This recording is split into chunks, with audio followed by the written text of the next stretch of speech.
tiba di halaman rumah dan bertanya dengan curiga, "Siapa yang mencariku?"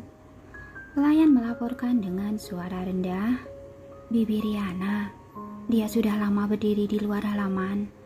Aku sudah membujuknya pergi, tapi dia tetap tidak mau pergi." "Bibi Riana?" Tracy dengan cepat memerintahkan, "Cepat, persilahkan dia masuk." "Baik." Karena Tracy telah menginstruksikan sebelumnya bahwa tidak ada orang yang boleh masuk sembarangan, termasuk keluarga Welen, sehingga para pelayan tidak membiarkan Bibi Riana masuk. Tracy merasa malu, jadi dia pergi untuk menyambut Bibi Riana secara langsung. Bibi Riana memegang tas besar, melihat keluar halaman, kemudian mencondongkan lehernya untuk melihat ke dalam. Ketika melihat Tracy datang, dia buru-buru berteriak dengan penuh semangat, "Nyonya, Nyonya Tracy." "Bibi Riana, silahkan masuk." Tracy memerintahkan seseorang untuk membuka pintu besi dan mengundang Bibi Riana untuk masuk. Bibi Riana masuk dan menatap Tracy, kemudian dia tersenyum malu. Matanya memerah sebelum dia mulai berbicara. "Nyonya Tracy, tidak peduli apa yang dikatakan oleh orang-orang di luar sana, aku tetap percaya pada Nyonya."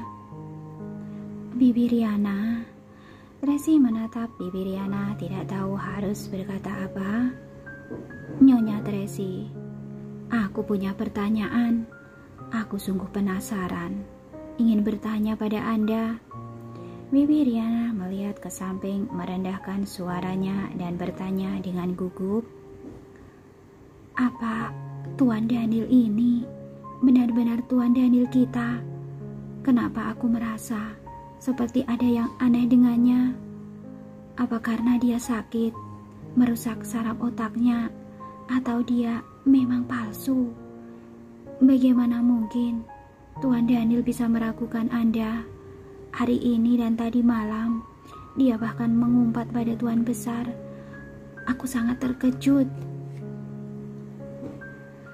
Tracy terdiam, dia hanya merasa Billy ini sudah sangat keterlaluan, berani-beraninya menghina Tuan Besar di depan pelayan, tapi bisa dimengerti ibunya Devina dibunuh oleh kakeknya sendiri, dia pasti sangat membenci Tuan Besar. Sekarang dia telah pindah ke villa Taman Oriental, foto dan peninggalan orang tuanya ada di mana-mana, membuat hatinya tertekan, jadi ia tidak bisa menahannya lagi. "Bibi Riana, kenapa Bibi di sini sendirian?" Tracy mengubah topik pembicaraan. "Aku tidak datang ke sini sendirian." Bibi Riana menghela nafas.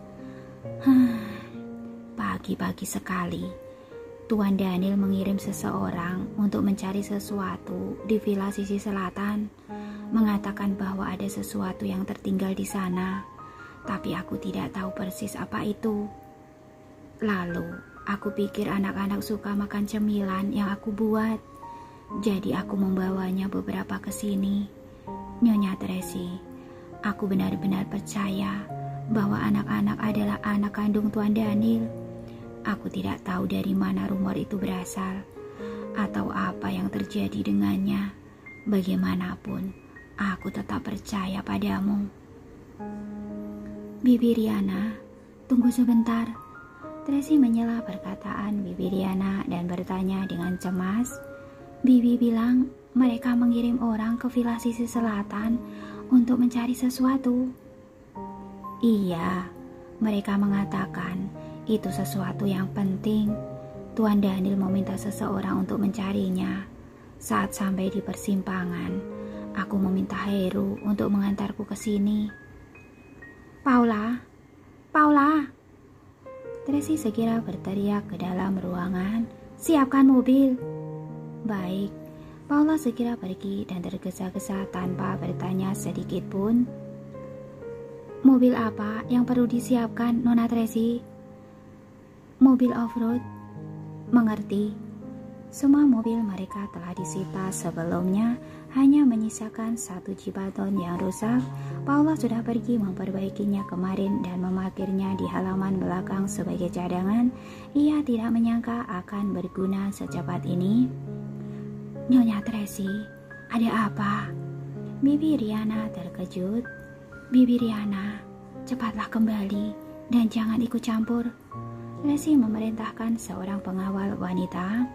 Antar Bibi Riana kembali ke tempat Paman Sanjaya. Baik, pengawal wanita itu segera mengantar Bibi Riana pergi. Tunggu sebentar, Nyonya Tracy. Bawakan makanan ini untuk anak-anak. Bibi Riana menyerahkan bungkusan itu kepada Tracy. Pastikan untuk menyimpannya baik-baik. Ini sangat penting. Aku mengerti. Terima kasih, Bibi Riana. Tracy dengan santai menyerahkan bungkusan itu kepada seorang pengawal. Bawa, masuk ke dalam. Baik. Tracy khawatir orang-orang dari keluarga Wellens akan menuju ke bukit sisi selatan dan mengganggu tabib dewa. Jadi ia segera pergi ke sana bersama Paula dan beberapa pengawal wanita mengendarai Cibaton. Seperti yang diharapkan, sebagian besar orang yang dikirim Billy adalah orang-orang baru. Hanya 2 pengawal lama keluarga Wellens yang dikirim untuk memimpin jalan. Pasukan mobil berhenti di wilayah bukit sisi selatan. Lebih dari 20 pengawal keluar dari mobil dan masuk ke dalam bukit dengan agresif. Pada saat ini ada sepasang mata dingin sedang menyipit berbahaya. Ia juga berkuman dengan ular hijau kecil yang ada di tangannya. Rongrong, ayo sambut saudara-saudara ini, bersiap bertarung. Mendengar suara wush di rerumputan, ada suara kepakan sayap di atas dan ada gerakan pelan dari halaman belakang. Ini adalah para asisten yang dikumpulkan oleh tabib dewa di bukit beberapa hari belakangan ini. Pelarian dalam beberapa waktu ini sepenuhnya bergantung pada mereka. Pengawal dari luar mulai melangkah maju dan hendak masuk ke dalam.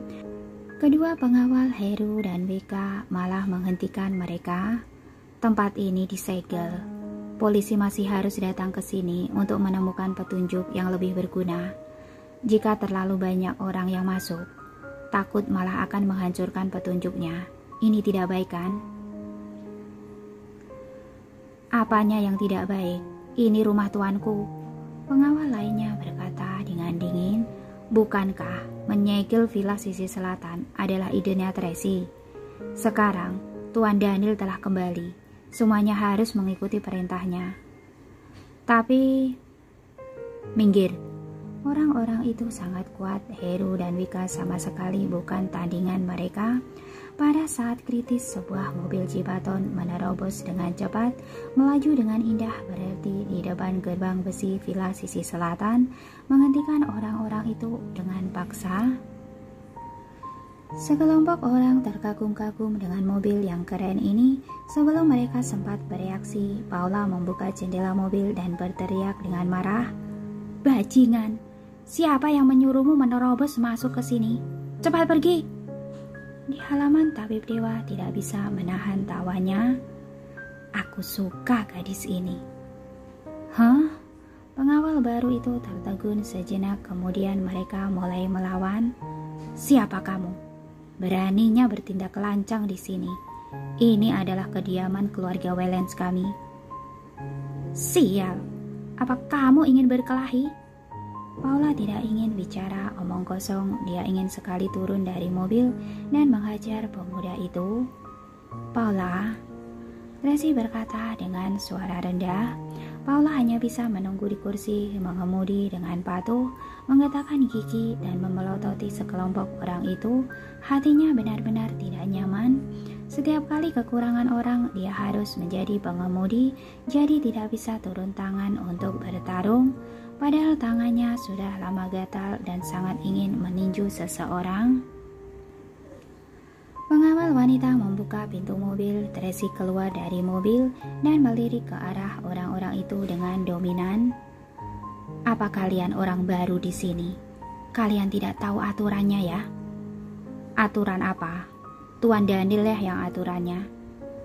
Pengawal baru itu bertindak tidak sopan pada Tracy.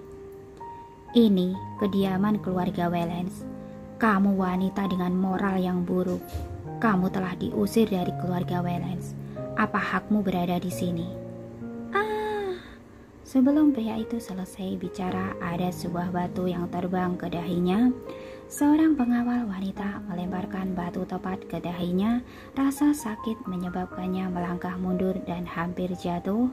Dalam sekejap ada benjolan besar di kepalanya. Beraninya kamu meneraki Nona Tracy. Lihat bagaimana aku membereskanmu. Kedua pengawal wanita itu mengambil batu dari tanah dan melemparkannya dengan penuh kemenangan. Mata mereka penuh kesombongan. Hei! Di halaman tabib dewa menonton semua ini, dia mengangkat alisnya dan tersenyum, tiba-tiba menjadi sedikit tertarik pada gadis ini. Semua orang di bawahnya sangat lucu, jauh lebih menarik daripada si bodoh Lorenzo itu. Kalian pikir kami tidak berani melawan? Sambil menggetakkan gigi dengan marah, pengawal baru itu mengambil senjata mereka dan bergegas mendekat. Tracy memimpin dua pengawal wanitanya melangkah maju untuk bertarung secara langsung. Seketika perkelahian di halaman memanas, tabib dewa meregangkan lehernya. Dia tidak tahan berdiam diri di sana. Kemudian dia segera naik ke atap untuk menonton secara langsung. Wah, ini luar biasa. Pukul, pukul, bunuh bajingan itu. Kiri, ke kiri. Pukul, keren. Terdapat jarak dari atap villa ke tempat kejadian tersebut. Tabib dewa bersembunyi dengan sangat rapi sehingga orang biasa tidak akan dapat menemukannya. Tapi untuk beberapa alasan, Tracy merasakan ada sepasang mata di belakangnya yang sedang menatapnya, dan tanpa sadar dia menoleh ke belakang. Ia seperti melihat sebuah sosok yang melintas melewati atap villa. Meskipun hanya sekilas, namun Tracy yakin itu adalah tabib dewa. Tracy telah mendengar banyak desas-desus mengenai calon kakak iparnya, namun baru kali ini ia melihatnya dengan mata kepalanya sendiri. Meskipun hanya sekilas, tapi Tracy sudah sangat bersemangat. Ini menunjukkan bahwa spekulasinya benar, tabib dewa bersembunyi di villa sisi selatan. Namun apakah ia sedang memberikan pengobatan untuk Daniel? Ia masih harus memastikan. Tabib dewa hanya melintas secara sekilas saat Tracy membalikkan badan. Namun ia merasa Tracy sudah menyadari keberadaan dirinya. Tapi untungnya orang itu adalah Tracy. Tabib dewa sejak awal juga sudah mendengar tentang Tracy. Tampaknya adik iparnya yang ini jauh lebih pintar dari yang ia bayangkan. Situasi di luar masih panas. Tabib dewa sedang ragu apakah ia harus mulai bertindak.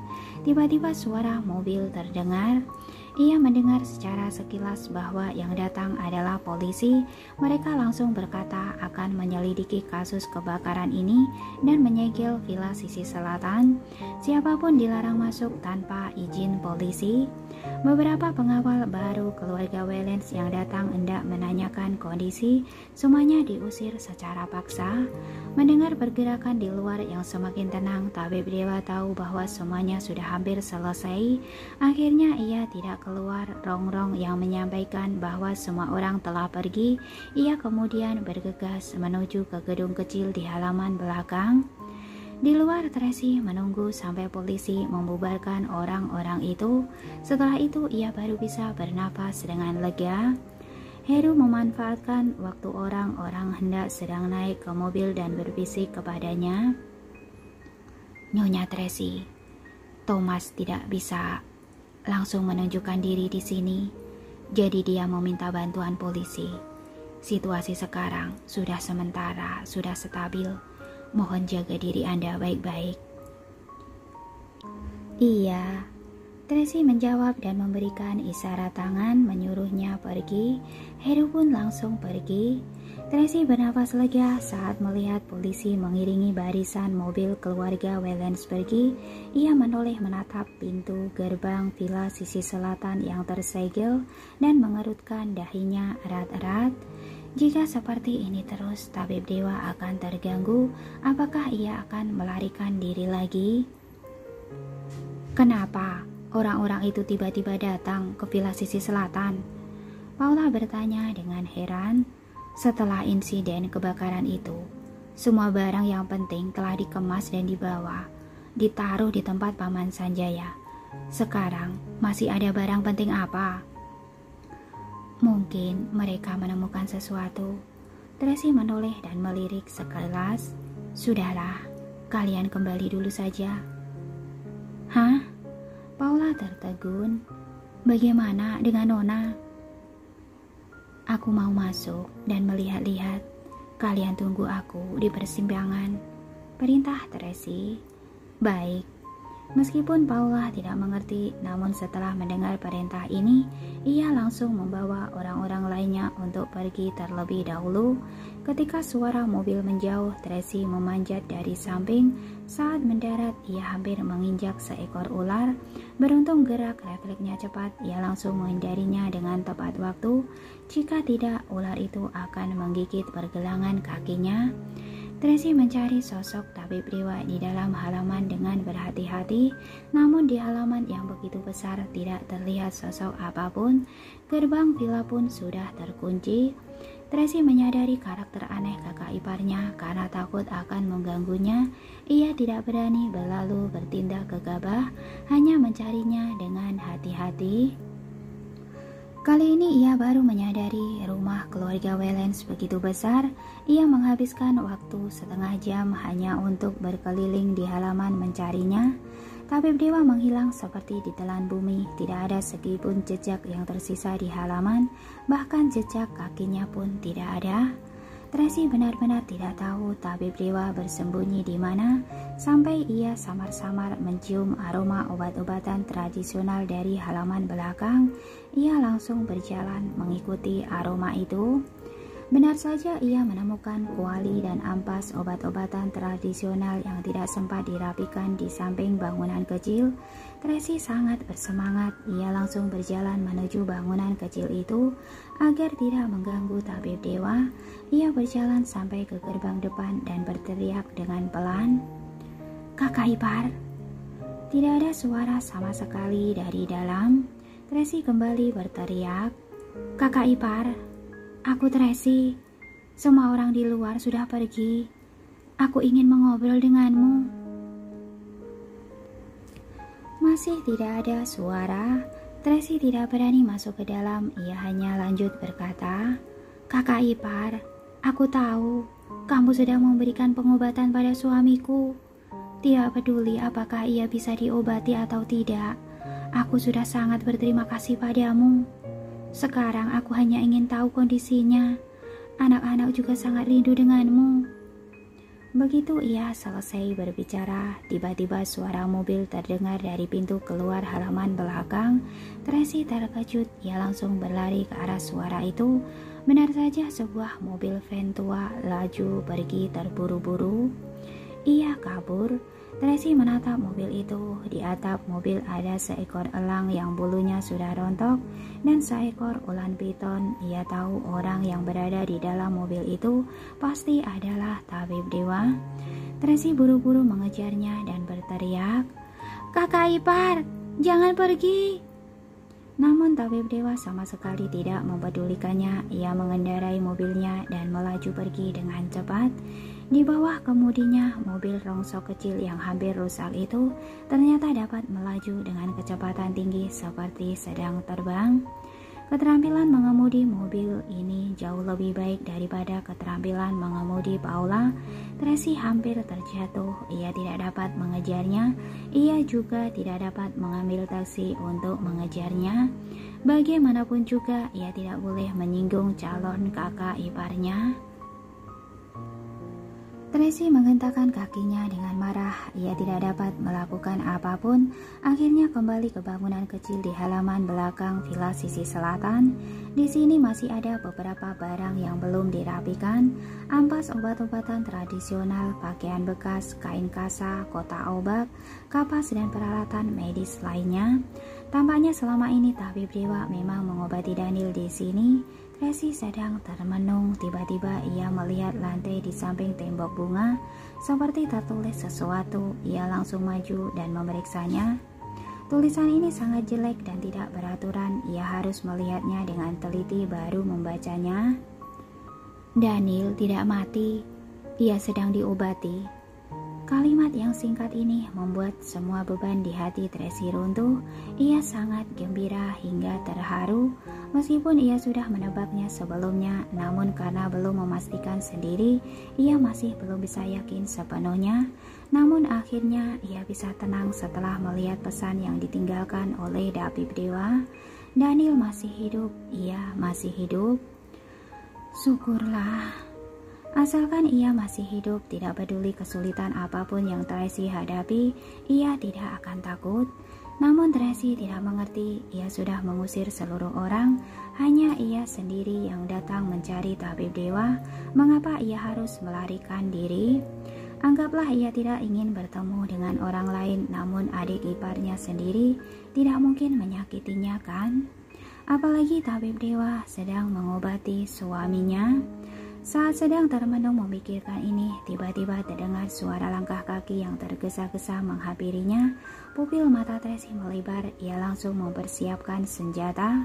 Orang itu juga tahu di dalam ada seseorang, ia juga meningkatkan kewaspadaannya. Namun sosok itu mendekat, keduanya tercengang. Nona Tracy, Jasper, kenapa kamu di sini? Bagaimana Anda bisa di sini? Keduanya saling menatap dan terkejut. Melalui tanya jawab diketahui bahwa ternyata selama ini Lorenzo terus mencari keberadaan tabib dewa ini. Ia bahkan tidak ragu mengutus asistennya yang terhebat untuk datang dari negara Imron demi dapat menemukannya. Setelah mendengarkan penjelasan Jasper, Tracy yang masih tidak mengerti bertanya, bukankah Dewi sebelumnya bersama dengan kakak? Apa yang terjadi sekarang? Ceritanya panjang, Jasper menjelaskan. Tuan ingin aku membawanya kembali ke negara Embron. Apa Nona tahu dia ada di mana? Baru saja pergi, Tracy berkata dengan frustasi. Aku tidak berhasil mengejarnya. Tampaknya aku harus mencarinya kembali. Jasper menghela nafas. Nona Tracy, sekarang masih belum terlambat. Aku harus pergi menyusulnya. Jaga diri Anda baik-baik. Ia berkata sambil membawa bawahannya berlari menuju pintu belakang untuk mengejarnya. Hei, Tracy memanggilnya. Jasper tidak menghentikan langkahnya sama sekali. Ia terburu-buru pergi. Tracy baru mengerti, pantas saja tabib dewa langsung kabur saat bertemu dengannya. Tampaknya ia juga tahu Lorenzo sedang mencarinya. Ia takut jika ia kembali bersama dengan Tracy, ia akan dipaksa oleh Lorenzo kembali ke negara Imron. Namun Tracy tidak mengerti, bukannya mereka berdua sudah rujuk? Mengapa Dewi harus bersembunyi dari Lorenzo?